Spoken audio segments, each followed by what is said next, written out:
ধর্মগ্রন্থে রাসূল সাল্লাল্লাহু আলাইহি ওয়াসাল্লাম সম্পর্কে কি বলা হয়েছে সংক্ষেপে দেখব। এই বিষয়ে আমার একটা বিস্তারিত ভিডিও আছে 26 মিনিটের, সেটা আপনারা দেখতে পারেন। এছাড়াও এখানে আমি বেশ কিছু পয়েন্ট উল্লেখ করব জাস্ট। তাহলে চলুন এবার দেখে নিই হিন্দু ধর্মগ্রন্থগুলোতে সর্বশেষ এবং চূড়ান্ত নবী মুহাম্মদ সাল্লাল্লাহু আলাইহি ওয়াসাল্লাম সম্পর্কে কি বলা হয়েছে। ভবিষ্য পুরাণ পর্ব 3 খণ্ড 3 অধ্যায় 3 শ্লোক 5 থেকে 8 এবং 24 থেকে 27, এবং এটা বাংলা অনুবাদ নবভারত প্রকাশনীতে পাবেন পৃষ্ঠা নাম্বার 367 থেকে 382-র মধ্যে। এখানে উল্লেখ করা হয়েছে সংস্কৃত শ্লোক যেটা, সেটা বলছে এতস্মিন্তর্মৃত্যাচন্য সমন্বিতাঃ মুহাম্মাদিতি খ্যাত শিশু সমন্বিত নিপ্রসব মহাজন মরুস্থল নিবাসিনা গঙ্গাজল সংস্নাপ পঞ্চগব্য সমন্বিতাঃ চন্দনদিবিরভচ্যতুষ্টমনুষহরম নমস্তে গিরিজন্নাথ মরুস্থল নিবাসিনে ত্রিপুরাসুরনসে বহুম্যাপবর্তন লিঙ্গচ্ছেদ শিখাহীন সুশ্রীধারী সুদূষকা উজ্জ্বলাপি সর্বভক্তি ভবিষ্যতি জন্মম। এর অর্থ হচ্ছে যে একজন ম্লেচ্ছ আসবেন বা একজন বিদেশি আসবেন, তার নাম হবে মোহাম্মদ ইতি খ্যাত, তিনি হবেন সর্বশেষ ঋষি। সে ব্যক্তির লিঙ্গচ্ছেদ করা থাকবে, লিঙ্গের অগ্রভাগ কর্তন করা থাকবে, অর্থাৎ খতনা করা থাকবে, মাথায় কোনো শিখা থাকবে না। তারপর তিনি সব ধরনের খাবার খাবেন, তবে শুকরের মাংস খাবেন না। তিনি মরুভূমির অধিবাসী হবেন, তার অনুসরণে রয়েছে জান্নাত, ইত্যাদি কথা বলা হচ্ছে এই শ্লোকে। এরপর অথর্ববেদ 20 নম্বর খণ্ড 21 নম্বর সূক্ত 6 এবং 7 নম্বর শ্লোক, এখানে উল্লেখ করা আছে যে তিনি 10,000 অর্থাৎ 10,000, তিনি 10,000 শত্রুকে পরাজিত করবেন কোনো ধরনের যুদ্ধ ছাড়াই। একই ধরনের কথা সূরা আহজাবের যুদ্ধ বা খন্দকের যুদ্ধ, যেটা সূরা নম্বর 33 সূরা আহজাব আয়াত নম্বর 22 উল্লেখ করা আছে, একই ধরনের ঘটনা ঘটেছিল। এরপর অথর্ববেদের 20 নম্বর কাণ্ড 21 নম্বর সূক্ত 9 নম্বর মন্ত্রে উল্লেখ করা আছে যে রাজা সুশ্রবা হচ্ছে একটি সংস্কৃত শব্দ, যার অর্থ যদি করেন সুশ্রবা, এর অর্থ করলে হবে যিনি, যার প্রশংসা করা হয়, সুশ্রবা। যার অর্থ যদি আরবিতে করেন তাহলে হবে মুহাম্মদ। তো রাজা সুশ্রবা তিনি কী করবেন, 20 জন গোত্রপ্রধান এবং 60,099 জন শত্রুকে পরাজিত করবেন। আর আমরা জানি রাসূল সাল্লাল্লাহু আলাইহি ওয়াসাল্লাম তিনি যখন নবুয়ত পেয়েছিলেন, নবুয়ত প্রাপ্ত হয়েছিলেন, তখন তার শত্রু ছিল প্রায় 60,099 জন, এবং প্রায় সে সময় আরবের 20টি বড় বড় গোত্র ছিল। একই ধরনের কথা উল্লেখ করা হচ্ছে ঋগ্বেদের 1 নম্বর মণ্ডল 53 নম্বর সূক্ত 9 নম্বর মন্ত্রে, বলা হয়েছে ষষ্টিং সহস্রা নবতিং নব সূত্রণী চক্রণী রথ দুষ্প্রাপ্য বৃণক। সহায় রহিত সুশ্রবা নামক রাজার সাথে যুদ্ধ করার জন্য যে 20 নরপতি ও 60,099 জন অনুচর এসেছিল, আর ইন্দ্র তাদের পরাজিত করেছিল। অর্থাৎ এই শ্লোকে বলা হচ্ছে যে রাজা সুশ্রবার সাথে যুদ্ধ করার জন্য 60,099 জন এবং 20 জন গোত্রপ্রধান এসেছিল। একই ঘটনা রাসূল সাল্লাল্লাহু আলাইহি ওয়াসাল্লামের সাথে ঘটেছিল, যে সে সময় আরবে প্রায় 20 জন গোত্রপ্রধান ছিল এবং 60,099 জন শত্রু ছিল তার সে সময়। আর সামবেদের উত্তরার্চিকের মহানামণি আর্চিক উত্তরার্চিক, যেটা এর 1500 নম্বর মন্ত্রে উল্লেখ করা আছে আহমিদ্দি পিতু পুরী মেধাম তস্য জাগ্রহ। আহমেদ্দি, এখানে যে শব্দটি ব্যবহার করেছে আহমেদ্দি, তাকে এই আহমেদ্দি হবে আহমেদ, অর্থাৎ মুহাম্মদ সাল্লাল্লাহু আলাইহি ওয়াসাল্লামের আরেকটি নাম আহমেদকে দেওয়া হবে অবিনশ্বর আইন। একই ধরনের কথা উল্লেখ করা আছে সামবেদের ইন্দ্র অধ্যায় নম্বর 2 মন্ত্র নম্বর 152-তে। পর ভগবত পুরাণের আরও একটি শ্লোক উল্লেখ করা আছে শ্রীমদ্ ভগবত মহাপুরাণ স্কন্ধ নম্বর 12 অধ্যায় নম্বর 2 শ্লোক 18 থেকে 21। এখানে বলা হয়েছে সম্বল গ্রামমুখস্য ব্রাহ্মণস্য মহাত্মা ভবনে বিষ্ণুযশস্য কল্কি প্রাদুর্ভবিষ্যতি অশ্য মগ্রহচ্চ দেবদত্তং জগৎপতি আসিনা সাধু দমন মুষ্ঠ সূর্য গুণান্বিত বিচরণ্যসুনা ক্ষৌণাং হায়না প্রতি মদ্যুত্তি নিপ্রলিঙ্গচ্ছেদদর্শন কোটিশ নিহস্যতি অথ তুষাং ভবিষ্যন্তি মনংসি বিষাদিনী বৈ বাসুদেবং গররাগিতি পুণ্য গন্ধানি ল শ্রীলম স্পৃশম পৌরজন পদনাং বৈ হতস্খিল দস্যু।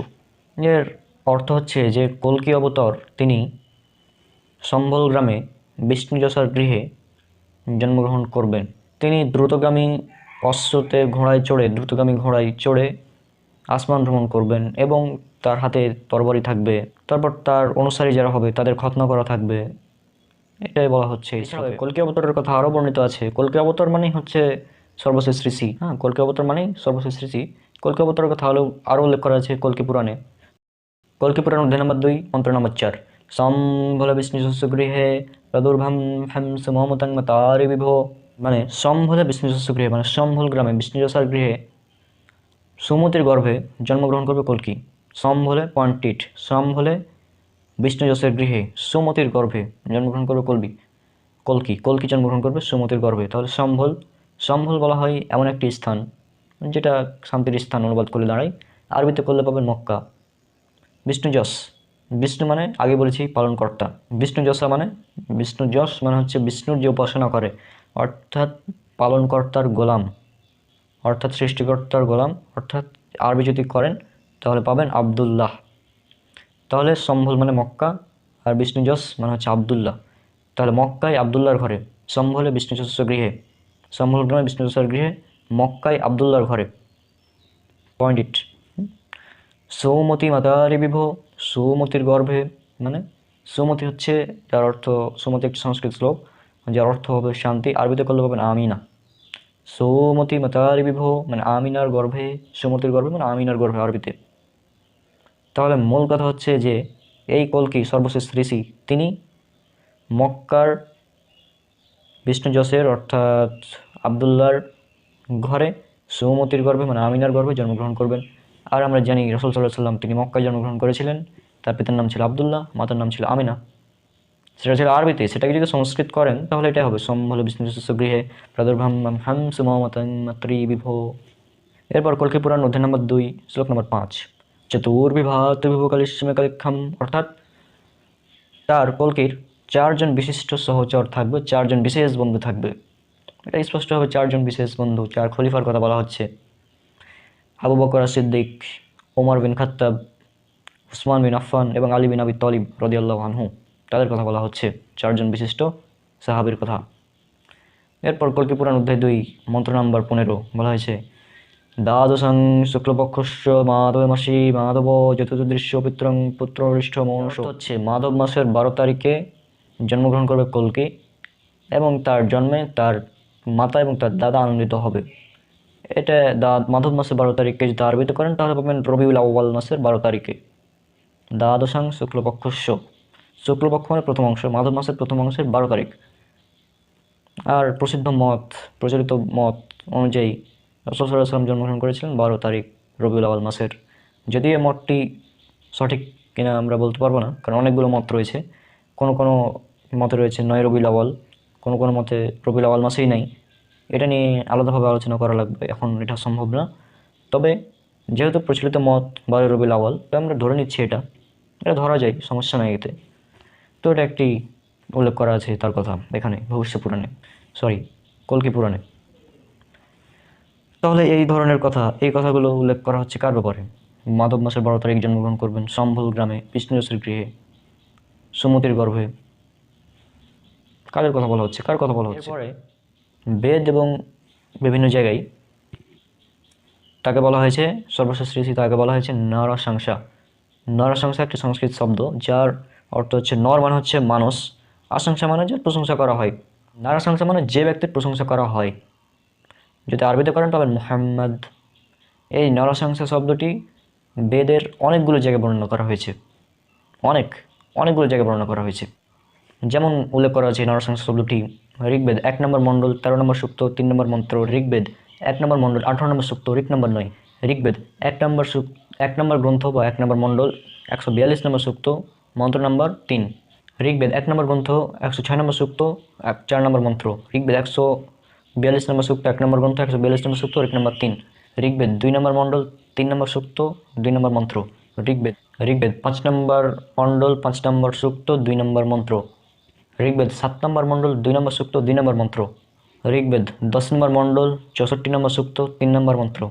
ঋগ্বেদ 10 নম্বর মণ্ডল 182 নম্বর সূক্ত 2 নম্বর মন্ত্র। এছাড়াও যজুর্বেদ উল্লেখ করা আছে। যজুর্বেদ অধ্যায় 21 অনুচ্ছেদ 31, যজুর্বেদ অধ্যায় 21 অনুচ্ছেদ 55, যজুর্বেদ অধ্যায় 20 অনুচ্ছেদ 57, যজুর্বেদ অধ্যায় 20 অনুচ্ছেদ 37, যজুর্বেদ অধ্যায় 28 অনুচ্ছেদ 2, যজুর্বেদ অধ্যায় 28 অনুচ্ছেদ 19, যজুর্বেদ অধ্যায় 28 অনুচ্ছেদ 42। এছাড়াও আরও অনেকগুলো জায়গায় বর্ণিত করা হয়েছে নরশংসা শব্দটি। তাহলে সংক্ষেপে এই যে আলোচনাটা করলাম এতক্ষণ, এটা হচ্ছে কি সংক্ষেপে রাসূল সাল্লাল্লাহু আলাইহি ওয়াসাল্লাম সম্পর্কে হিন্দু ধর্মগ্রন্থে কী বলা হয়েছে সে বিষয়ে। আর এই বিষয়ে আমি একটি ভিডিও বানিয়েছিলাম, সেখানে আরও ইনফরমেশন আছে, সেটা আপনারা দেখতে পারেন।